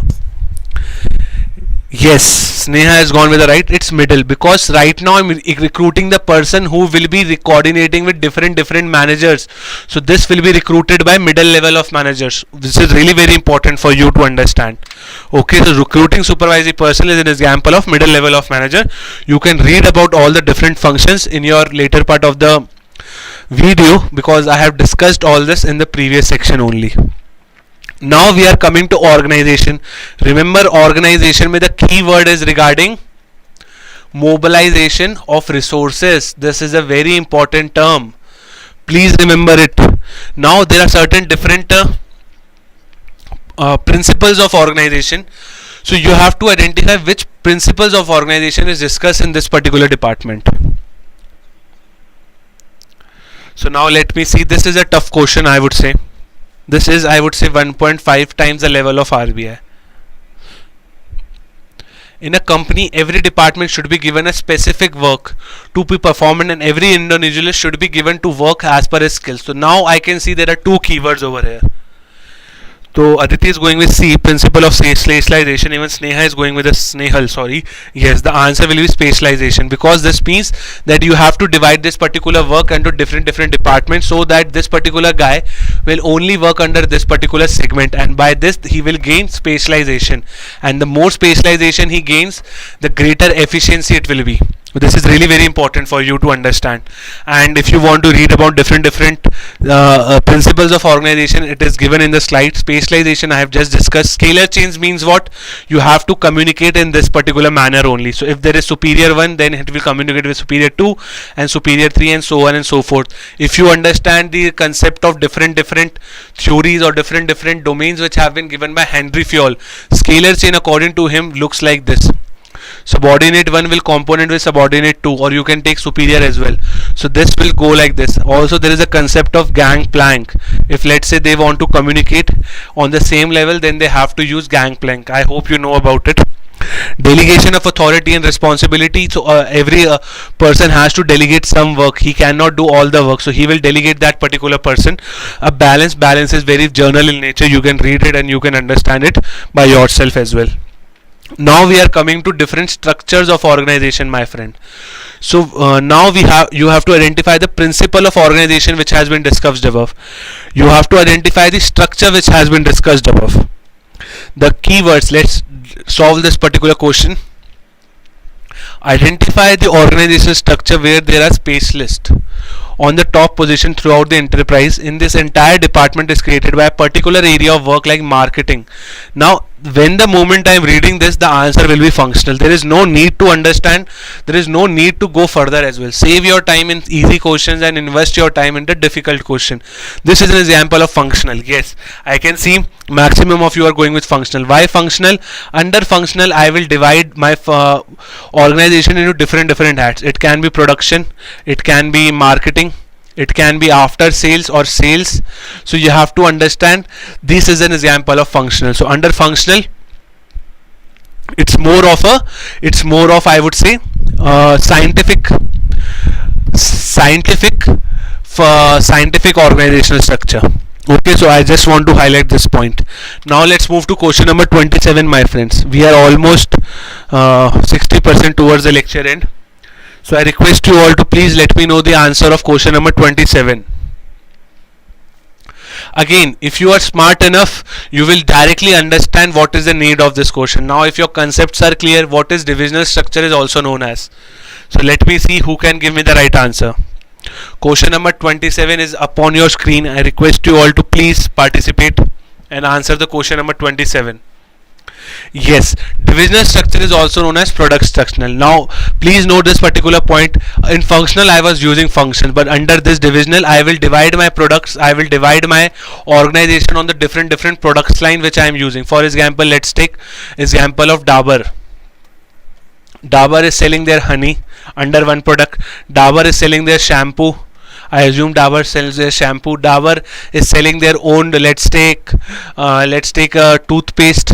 So these will be an example of different product line which has been used by Dabur, and that's why the example of this is known as product. So please remember this. This is also very crucial. Now my dear friends, if you just want to remember one more concept, there is a matrix as well. Under matrix I will combine my product with functional. So this is really very important to understand. So you will have to understand that how matrix structures looks like. Question number 28, my friends. Now we are going into different schools or different theories of I would say this management. Question number 28, scientific management. Okay, so generally it has been seen that the scientific management was given by F.W. Taylor. In the same way, administrative management was given by Henry Fayol. Okay, so now let me see who can give me the right answer. Which of the following is not a principle? Yes, unity of command is a principle by Henry Fayol. It's a part of administrative management. It is not a part of scientific management. So you will have to understand what are the different principles which have been given under scientific management. The first is science, not the rule of thumb. Science means what? That you have to apply logic before moving ahead. You cannot have hit and trial approach. Please remember this. This is the overall synopsis of this particular principle. Corporation, not individualism. So there should be always we, not I. Under this particular concept, Taylor has given the concept of mental revolution. Mental revolution means what? That both subordinate and subordinate should change their perspective about each other. They should think more about corporation and they should not think more of individualism. So we need corporation and not individualism. So this is a very important concept, mental revolution. Harmony, not discord. As simple as that. You have to need shanti in your organization. So if you are having peace in your organization, this is really very crucial. Development of each and every person to his greatest efficiency and prosperity. So this is self-actualization, what Maslow talks about. So if you are linking Maslow needs to scientific theory, then it's really very good. Development of each and person to the maximum potential of that particular person has been the same concept which has been given by Maslow under his self-actualization. Now my friends, if I see under this particular question only, there is a concept of unity of command. Okay, so I hope you know what is the meaning of unity of command, and there is also a concept of unity of direction. Now under unity of command, let's take this example. For example, let's take Ram is let's take this particular person is there. He is receiving orders Or let's take, he is receiving orders from this, he is also receiving, and he is also receiving orders from this and this superior. Okay, this is not an example of unity of command. Unity of command says that one boss should give an order to only one superior. So this is the unity of command. This makes your employee more clear sighted. Unity of direction means what? Unity of direction means that you have to follow one goal. Different managers will be setting one goal, and what will be that one goal? That will be organizational goal. Organizational goal has to be followed, and there are 14 different principles which have been given by Henry Fayol. So this is really very important. I hope you know about this. Now we are coming to question number 29. So let me see who can give me the right answer for question number 9. So here your concept regarding power and authority.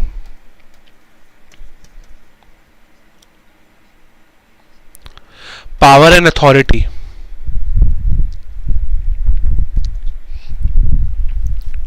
So let me see who can give me the right answer for power and authority.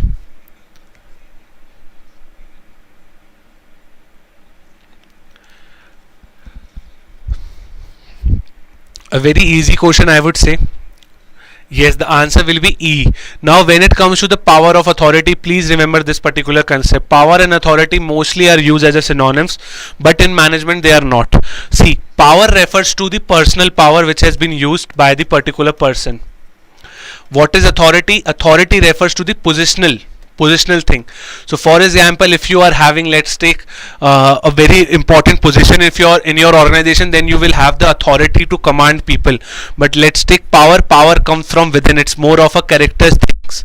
Okay, now here you have to identify the response of a power by another person can be in there in the following. So if someone is having more power, then you can react in following manners. So if you see coordination is not the example, you can resist it, you can either avoid to it, you can have compliance, you can either follow it, conform, again you can either follow it. With an acceptance of influence and commitment, you can say that yes, we will follow it. So nothing much to discuss over here as well. Question number 30, my friends. This is my favorite question, and I know maximum of you will go wrong in this particular question. Question number 30, my friends. I request you all to please focus on the lecture right now. This is really very important. Concepts of journal management. So now we have accountability, responsibility, and authority. Let me see who can give me the right answer for question number D. Question number 30, sorry.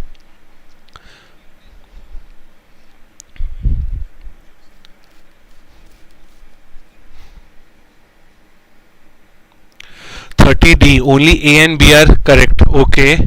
Accountability flows upward. Responsibility can be delegated. Okay. Yes, my friends. First, let's understand the concept of accountability, responsibility, and authority. Please remember the flow of authority is downward. For example, if superior one is there, he will be telling his authority downward. That the flow of authority is downward. Responsibility and accountability move upward. So you are responsible to your superior. In the same manner, you are accountable to your superior. So this is regarding the flow. Please remember this. Now, when it comes to the delegation, I hope you know about the difference between delegation versus decentralization.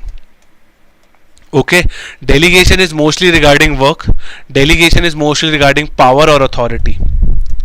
Okay, and delegation is generally done on manager to manager basis, but this is generally done in and when the whole top level decentralizes its power to the middle level. Now when we are coming to the delegation part of these three particular components, accountability cannot be delegated at all. You are always accountable. Responsibility can be delegated, even authority can be delegated. That's why the right answer of this particular question will be D. You have to understand the relationship between authority and responsibility, and you have to remember these, the flow, as well as what can be delegated and what cannot be delegated. Now we are moving to question number 31, my friends. Come on, last 10 questions. I need you all to fulfill the participation level. Question number 31, my friends. Let me see who can give me the right answer for question number 31. Question number 31. You have to identify the incorrect statement, my friends.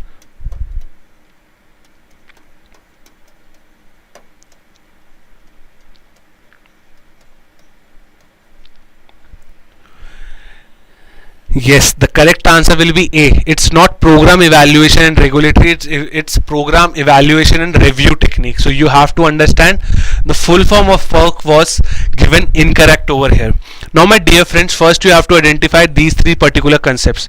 PERT, that stands for program evaluation and review technique. CPM stands for critical path method, and we also have some grant chat. So all this different components of scientific management, all these are example of scientific management, helps you to achieve that particular objective of reducing your time. So for example, if let's take today A to B take 8 days, but A to via C and C to via B only takes 7 days. So according to PERT, CPM and grant chart, so you should take ACB wala route. You should not go direct. So these are certain example, and these are certain very important components of your, I would say, scientific management.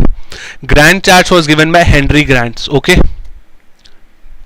Now let's move to another question of 32. Now we are coming to nudge theory. Yes, Nilesh has given also the right answer. Even Uttam is given right. Aditi is also given the right. Akash is also given right. Selva, SNS and Astik is also given right. Okay. Now we are coming to question number 34. This is regarding your nudge theory. Do practice a question on descriptive writing on nudge theory. Nudge theory is all about your behavior aspect. It affects your behavior. That's why the correct answer of this particular question will be D, because it does not affect your non-behavioral trait. The overall synopsis, the overall idea, the overall pillar of nudge theory is regarding the behavior. So you have to identify the behavior, and you have to identify certain nudges which can either increase that particular behavior or decrease. Same concept of reinforcement theory, which was given by B.F. Skinner. Now you have to remember these two particular name, that is Richard at Thaler and Cass at Sustain. These are very important name when it comes to the nudge theory, and remember the name of the book which was given by them. This is really very important, and you can find the question in nudge theory in your exams as well. So now let's come to question number 33. Now this is my favorite question, because this is also a favorite question of SEBI, and it can be a favorite question of RBI too. So according to Henry Mitzberg, there is a set of 10 roles of management. These roles have been divided under 3 categories. So now you have to identify which of the following is not that particular category. Till then I will write certain roles which I can remember. If I miss one, let me know that particular role.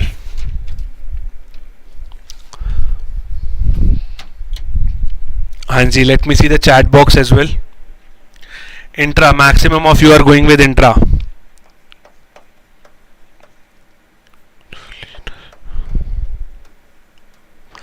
Okay, let me see the correct answer over here.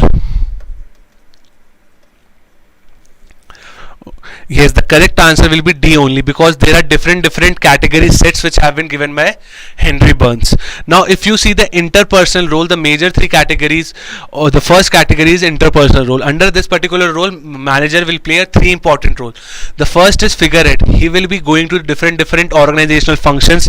He will be representing the organization. This is really very important. The second is leader. It leads the overall team. He will direct the overall goal directing behavior towards the organizational goal. Licensing, he will be acting as a person who will be called as a networker between the outside world as well as the company. Then it comes to the interpersonal. There is monitor, disseminator, which is knowledge disseminator, and then it comes to the spokesperson. Okay, spokesperson. I'm really very sorry for my bad handwriting, but when it comes to the information roles, he will monitor the performance of that particular employee. Information disseminator, it means that he will be spreading the information from one employee to another employee. Spokesperson, he will be going out in all the public press releases, and he will be representing the viewpoint of the company. Then we have disturbance holder. First is entrepreneur, he will be taking all the risk of operations.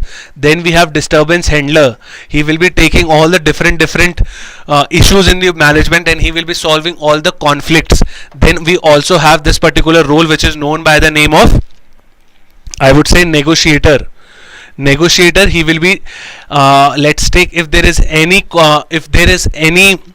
conflict in the organization, then he will be also acting as a resource person via which you will tell the conflict is settled. So these are different roles. I'm not able to recall this particular one name, so you will have to you will help me in this particular domain. I hope you can help me. So if you know this particular role, please comment your answers, because I'm not able to recollect it. It's entrepreneur, disturbance handler and negotiator, and let me see the chat box if someone can help me.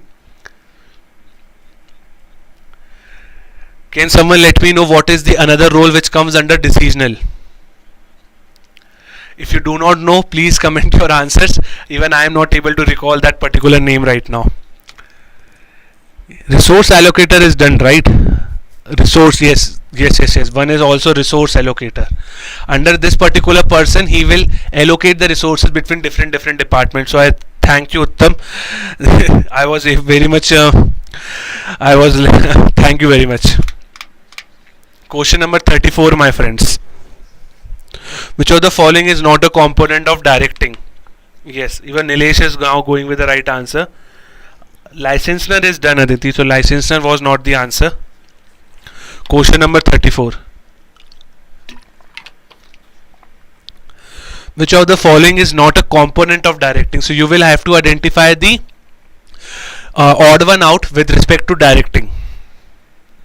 It's very much easy. It's the behavior of employee. If you see, if someone was asking me that why it is known as a heart of management, because of all this functions. So if you see, directing has 4 parts. The first is communication. So if communication is there, then it will be directing. Then there is supervision, motivation and leadership. All this forms a very important integral part of your directing. Even if SEBI Grade A Phase 1, there was a question regarding supervision. So supervision has been given as a form of directing, and then you have to identify which part of directing was discussed. So if you know that why directing is known as the heart of management, then you will have to remember all these different 4 functions. So nothing much to explain. We have already covered this particular domain in the previous sections. Now this is also an application based question. Let me see who can give me the right answer for question number 35. Question number 35 is on your screen right now. Let me see who can give me the right answer for question number 35.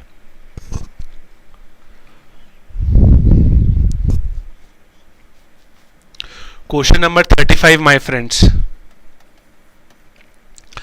You have to read this particular situation, and it's a very easy question if you identify the keywords.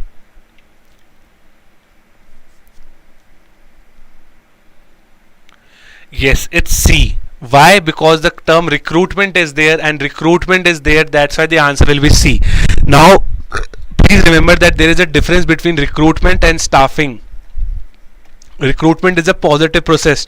Staffing is a negative process. So I hope you remember all the differences between recruitment and staffing.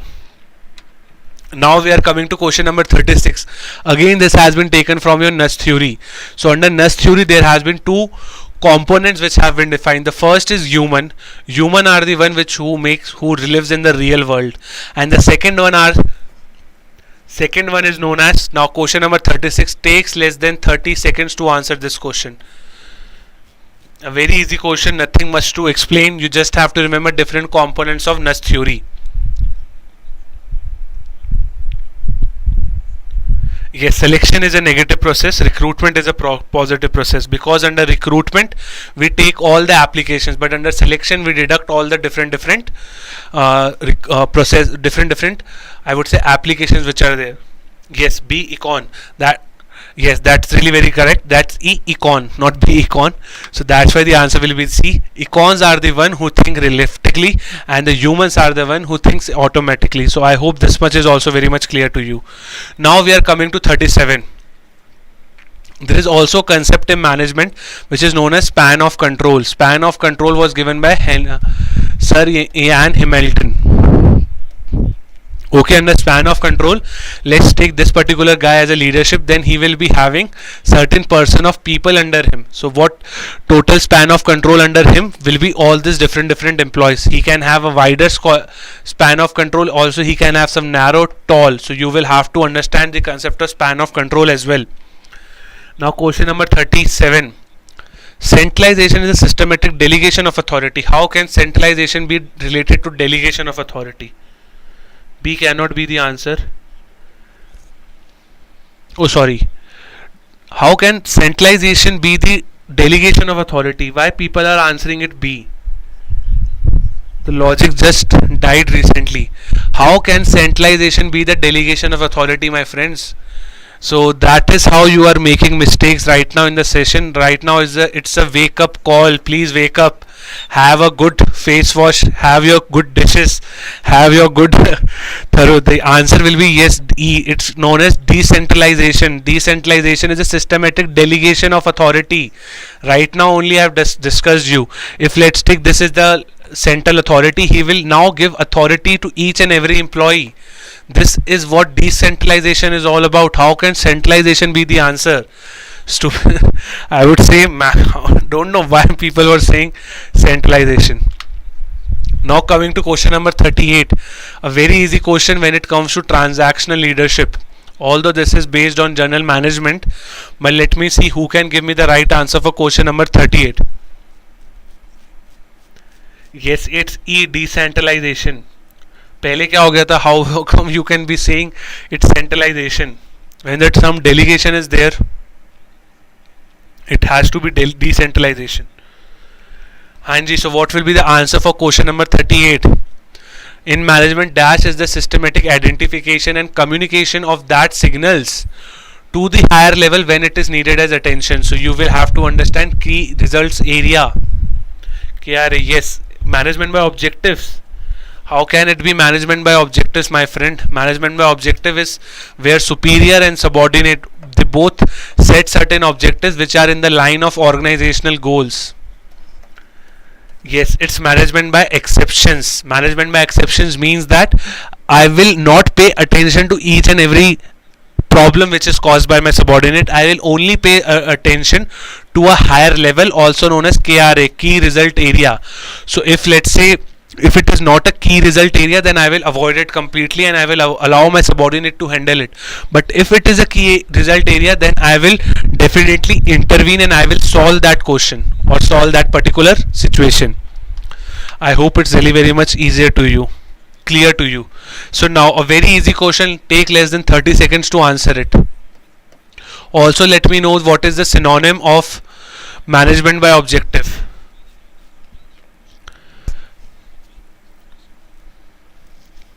A very easy question, my friends. Question number 39. Take less than 30 seconds.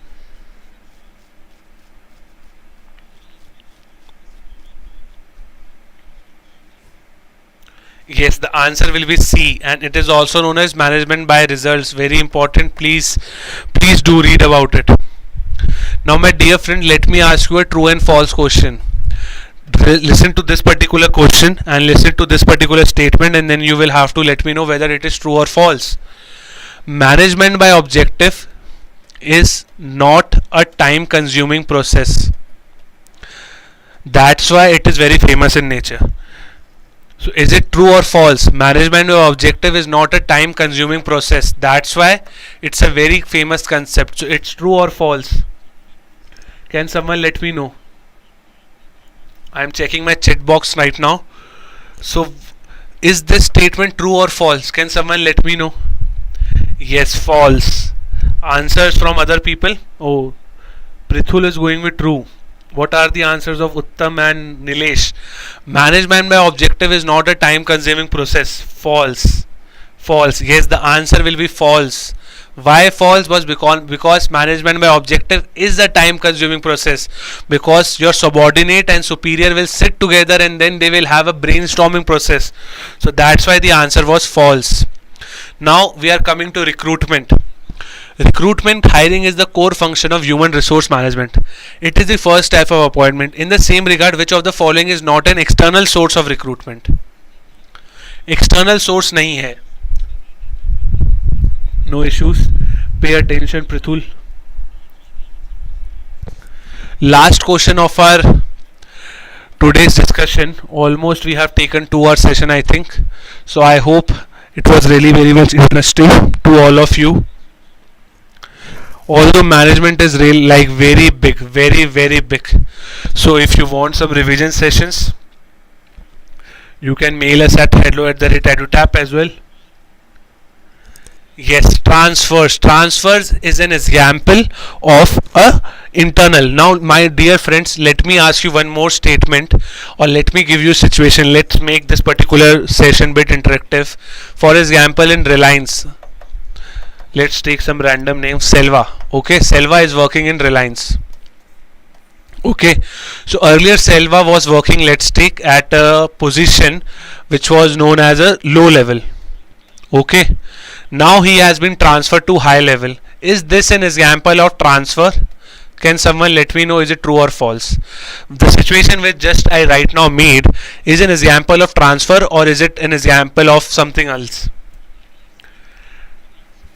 So moving from an higher level, low level to an higher level is an example of transfer. Is this statement true or false?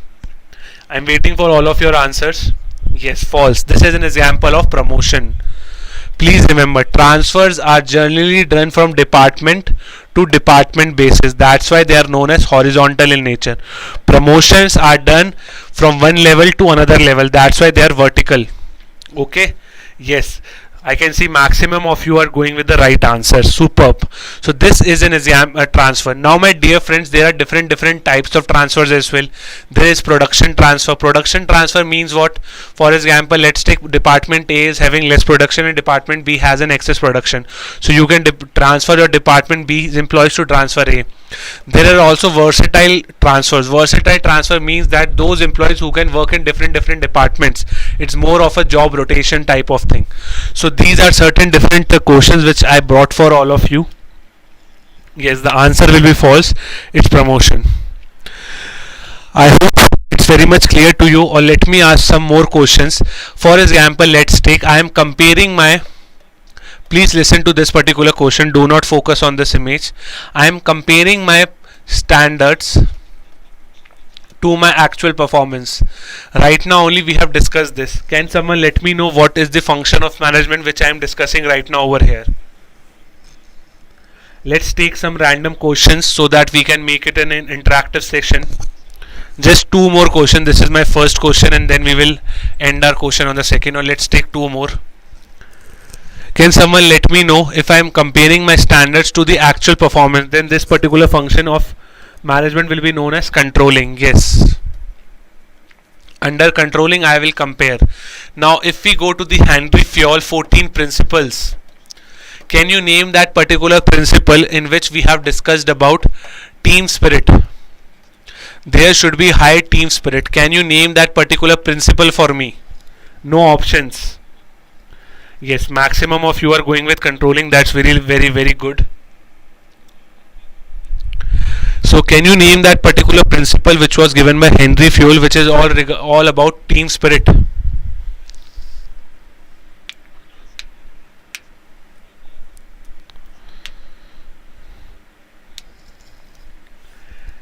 Scorp D Corps. Yes, it's Spirit D Corps. Now let's move to scientific management, my friends. Under scientific management, my friends, can you name that particular technique which was brought by F.W. Taylor for bringing spatialization at low level? Can you name that particular technique which was brought by F.W. Taylor for bringing spatialization at low level? Yes, I can see maximum of you are going with the right answers. This will be the last question of my session.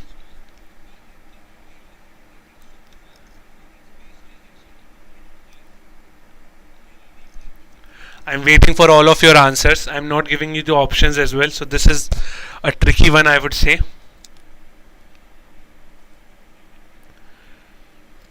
If you don't know, then please write skip in the chat box so that I can reveal my answer. What is the name of that particular technique which was brought by F.W. Taylor? Yes, functional foremanship. Superb, functional foremanship. Now one more question, chalo. How many types of components or how many types of different categories you will find under functional foremanship? Functional foremanship is the right answer. Specialization of labor at a low level of management will be the right term. How many categories of person? Now let me give you the options 6, 7, 8, 9 or 10. Choose any one of them. And this is how we will conclude our lecture as well. So how many categories of different personals? Yes, it's too personal. Yes, my question was pretty much weird. I would say yes, you have clerk as well. Yes, the right answer will be D. Right answer will be even C. Sorry, 8. 8 people are there which are divided under 2 categories. So you have time boss and then you have repair boss and different people who are there.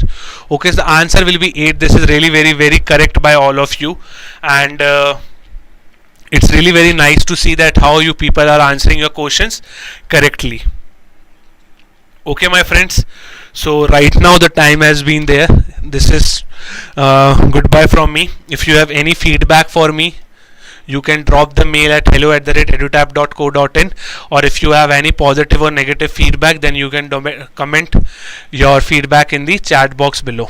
If you have any doubt right now, let me know. So today we discussed more than 100 questions, I would say, via an informal format. So if there is any doubt, or if there is any, if not, then we will close our session. It's almost 8 right now, and I request you all to please study as much as you can, because right now the admit cards are also out. So have your admit cards and be motivated. Thank you, Rahul.